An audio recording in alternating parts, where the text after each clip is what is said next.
എന്തിന്? എന്ത് കടയാണ്?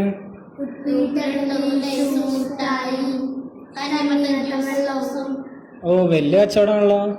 ഞാൻ എത്ര ഇടണ്ട്? 200. നിങ്ങളൊക്കെ എത്ര ഇടണ്?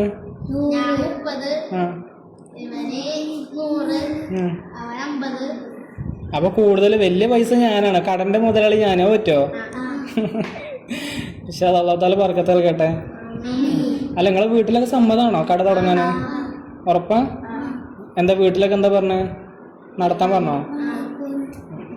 എപ്പോഴാ തുടങ്ങാ? ഇന്ന് തുടങ്ങോ? എപ്പോ? വൈകുന്നേരം? ഇൻഷാ അല്ലാ. പിന്നെ പൈസ ഇപ്പം കയ്യിലില്ല, ക്ലാസ് കഴിഞ്ഞിട്ട് ഇന്നൊന്ന് വന്ന് കാണിട്ടോ, ഞാൻ പൈസ തരാം കേട്ടോ. ഉദ്ഘാടനത്തിന് ഞാനോ? ഒക്കെ വലിയ സെലിബ്രിറ്റീനല്ല കൊണ്ടുണ്ട്.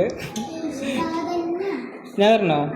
ഓ ഇൻഷാ അല്ലാ ഞാൻ വരണ്ട്. ഞാൻ വൈകുന്നേരം വരട്ടോ. ഇപ്പം ഇനിയിപ്പോൾ മദ്രസ ആയതുകൊണ്ട് ഒരു പരിപാടി ഉണ്ട്, അത് കഴിഞ്ഞിട്ട് വൈകുന്നേരം ഇൻഷാ അല്ലാ വരണ്ട്. വലിയ ബിസിനസ്സുകാരാക്കട്ടെ നിങ്ങളൊക്കെ. ഏതായാലും ഉഷാറാട്ടെ. ഞാൻ വൈകുന്നേരം വരട്ടോ ഇൻഷാ അല്ലാ. ഇത് വേറെ ഒന്നിനും ചിലവാക്കല്ലേ, സാധനങ്ങൾ വാങ്ങണം കേട്ടോ. ഞാൻ വൈകുന്നേരം വരുമ്പോൾ സാധനങ്ങളൊക്കെ കാണാം കടയിൽ കേട്ടോ. ഇൻഷാ അല്ലാ അല്ലാഹു തആല ബർക്കത്ത് നൽകട്ടെ ഇൻഷാ അല്ലാ. അപ്പോൾ സാധനമൊക്കെ വാങ്ങി ഉഷാറാവും കേട്ടോ, നല്ല കച്ചവടം ഉണ്ടാവട്ടെ കേട്ടോ. ഇൻഷാ അല്ലാ. പോയിക്കോളി എന്നാ. വലൈക്കും സലാം.